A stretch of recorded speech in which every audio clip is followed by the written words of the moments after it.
So hello everyone, welcome back to my channel. My name is Bushra Khan. आज की इस video में हम डिस्कस करने वाले हैं फुटप्रिंट्स विदाउट फीट का चैप्टर द नेकलेस, जिसके ऑथर हैं गाय दे मुपसांत। ये एक फ्रेंच राइटर है। ये चैप्टर बहुत ही सिंपल और इंटरेस्टिंग है और ये चैप्टर मेरा फेवरेट चैप्टर था जब मैंने क्लास 10th की थी, और ये चैप्टर आपको भी बहुत पसंद आने वाला है। सो अब बिना टाइम वेस्ट किए आइए देखते हैं स्टोरी को। अब देखिए, जैसे ही चैप्टर स्टार्ट होता है तो हम मिलते हैं एक ब्यूटीफुल यंग लेडी से जिसका नाम है मटिल्डा। ऑथर हमें बताते हैं कि मटिल्डा बहुत सुंदर है, शी इज़ वेरी ब्यूटीफुल, लेकिन ऐसा लगता है जैसे वो दुर्भाग्य से एक क्लर्क परिवार में पैदा हुई है। उसकी शादी हुई है मिस्टर लोइजल से, और ये भी एक क्लर्क है बोर्ड ऑफ एजुकेशन में। क्योंकि उसके पास इतना दहेज नहीं था कि वो किसी अमीर लड़के से शादी कर सके या खुद अमीर बन सके, सो उसकी शादी भी एक क्लर्क फैमिली में ही होती है। लेकिन मटिल्डा जो है वो अमीरों वाली लाइफ जीना चाहती है, और वो हमेशा सोचती है कि काश वो किसी रिच फैमिली में पैदा हुई होती। मटिल्डा का जो घर है उसकी वॉल्स पर पेंट नहीं है, चेयर्स टूटी पड़ी हैं, और ये सब देखकर मटिल्डा को गुस्सा आता है क्योंकि उसे तो अमीर बनना था। अब डिनर के टाइम पर उसका हस्बैंड खाने की तारीफ़ करता है कि खाना कितना अच्छा बना है, लेकिन मटिल्डा मैडम जो थी वो शानदार डिनर के बारे में सोचने लगती है कि मुझे बढ़िया महंगी डिशेस में खाना सर्व किया जाए, बट उसके पास तो ये सब चीज़ें नहीं थी। सो वो पूरे दिन इन सब के बारे में ही सोचती रहती थी। मटिल्डा की एक स्कूल फ्रेंड थी जो बहुत अमीर थी, and her name was madam Forestier, जिसके घर जाना उसे बिल्कुल पसंद नहीं था। अपनी फ्रेंड के घर जाकर वो देखती होगी कि भाई कितनी शान से उसकी फ्रेंड रहती है, सो उसे बुरा लगता था, एंड उसके घर से आने के बाद वो पूरे दिन रोती रहती थी, इसलिए अपनी फ्रेंड के घर जाने का भी उसका दिल नहीं था। अब एक शाम क्या होता है कि मिस्टर लोइजल घर आते हैं और उनके हाथ में एक एनवेलप था, और वो मटिल्डा से बोलते हैं कि वो उसके लिए कुछ लाए हैं।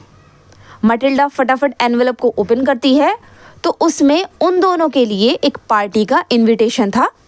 उन दोनों को मिनिस्टर ने पार्टी में आने के लिए इनवाइट किया था, बट मटिल्डा ने खुश होने के बजाय इनविटेशन कार्ड जो था उसे टेबल पर फेंक दिया और बोला कि मैं इस कार्ड का क्या करूँगी।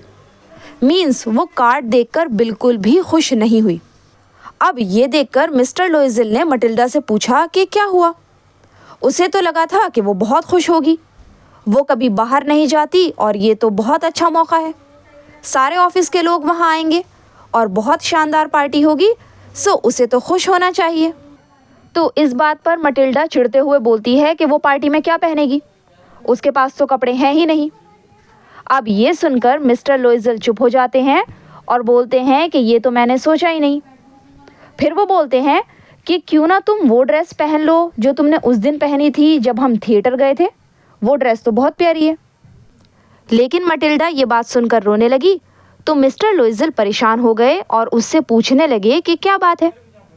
तो मटिल्डा ने अपने गुस्से को शांत किया, अपने आंसू पोंछकर उसने बोला कि उसके पास कोई अच्छी ड्रेस नहीं है पहनने के लिए, तो वो ये कार्ड किसी और को दे दे जो उस पार्टी में जाना अफोर्ड कर सके, जिसकी वाइफ के पास अच्छे कपड़े हों पहनने के लिए।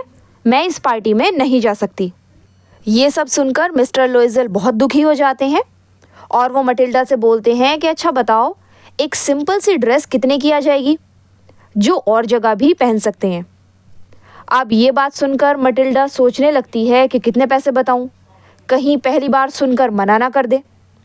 तो हिचकिचाते हुए वो बोलती है कि 400 फ्रांस तक की आ जाएगी। मिस्टर लोइजल का चेहरा ये सुनकर पीला सा पड़ गया।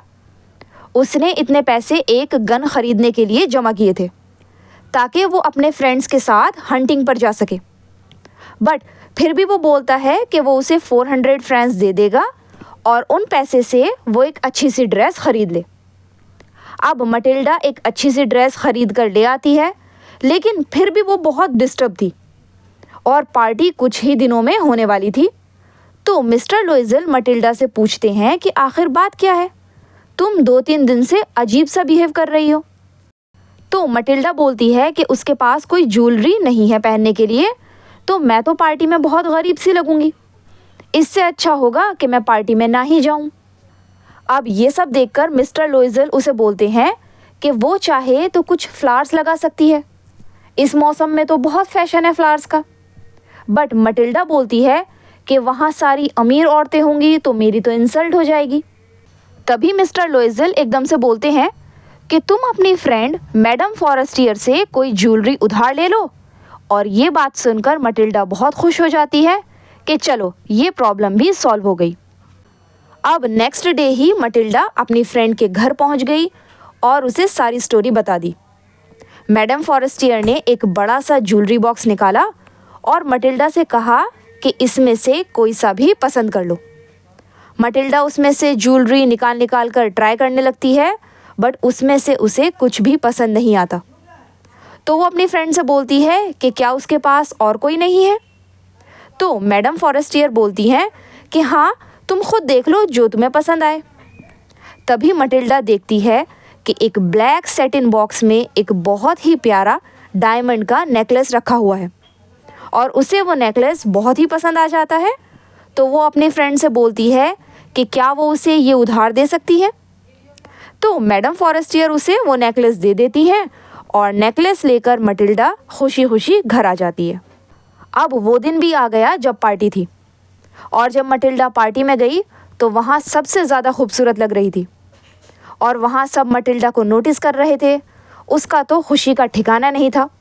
उसने खूब डांस किया और पार्टी एंजॉय की और लगभग सुबह के 4 बजे तक वो घर के लिए निकली। पूरी रात उसने पार्टी एंजॉय की। इसके बाद वो वहाँ से अपने हस्बैंड के साथ जाने लगी। उसके हस्बैंड ने उसके शोल्डर्स पर एक रैप मीन्स एक शॉल डाला क्योंकि बाहर ठंड हो रही थी। बट वो शॉल उसकी ड्रेस के साथ बिल्कुल भी मैच नहीं कर रहा था, तो वो जल्द से जल्द वहाँ से निकलना चाहती थी ताकि कोई उसे देख ना ले। मिस्टर लोइजल उसे रोकते हैं कि वो उसके लिए कैब लेकर आ रहे हैं, बट मटिल्डा उसकी एक नहीं सुनती और फटाफट वहाँ से जाने लगती है। बट उन्हें वहाँ कोई भी कैरेज नहीं मिला। इसके बाद वो एक रिवर के किनारे चलने लगे और उन्हें बहुत ठंड लग रही थी। एंड एट लास्ट उन्हें एक ओल्ड कैरेज मिल जाता है और वो उस पुरानी गाड़ी में बैठकर घर आ गए और अब उनकी वही पुरानी लाइफ शुरू होने वाली थी। मिस्टर लोइजल को याद आया कि उन्हें सुबह 10 बजे ऑफिस जाना है और मटिल्डा के लिए तो सब ख़त्म हो गया था। अब उसने अपना वो शॉल निकाला क्योंकि वो एक बार लास्ट टाइम खुद को देखना चाहती थी, लेकिन वो एकदम से तेज़ से चिल्लाई क्योंकि उसकी नेक पर वो डायमंड नेकलेस नहीं था, वो खो गया था। अब मिस्टर लोइजल मटिल्डा से पूछते हैं कि क्या हुआ। तो मटिल्डा ने हिचकिचाते हुए बोला कि मैडम फॉरेस्टियर का नेकलेस उसकी नेक में नहीं है। अब दोनों मिलकर नेकलेस को ढूंढते हैं, ड्रेस की फोल्ड्स में, पॉकेट्स में, हर जगह देखते हैं, लेकिन वो नेकलेस उन्हें नहीं मिलता।